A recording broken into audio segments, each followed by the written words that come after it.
Баршаңызға қайырлы күн. Бүгін сіздермен үй жағдайында қарапайым заттардан тұратын сэндвичтің рецептімен бөліспекшімін.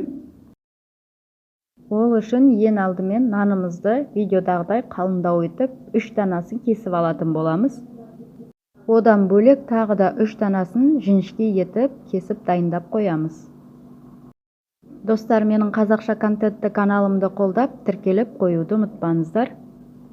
Енді осы нанымызды қызып тұрған табамыздың астына жұқалап май жағып, үстіне нанымызды қойып, видеодағыдай ортасын домалақ қылып кесіп алатын боламыз.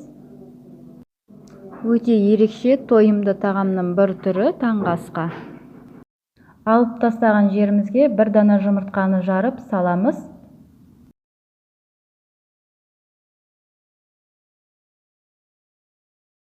Қайтадан нанымызды орнына қойып, жұмыртқаның бетін жауып тастаймыз. Бір жағы қызарып, дайын болған кезде екінші жағына аударатын боламыз. Және оның үстіне өзіңіз қалауыңыз бойынша салмасын салсаңыз болады. Мен бұл жерде шұжық, ірімшік және айсберг қосқан болатынмын. Енді оның үстін жұқалап кесілген нанмен бетін жауып, екінші жақ бетін аударатын боламыз. Осымен біздің таңғы асқа дайындалған сэндвичіміз дайын болды. Ас болсын баршаңызға. Қалған бөліктерінде дәл осылай қайталап жасап алсаңыздар болады. Ортасынан кескен кезде керемет болып, әдемі болып шығады.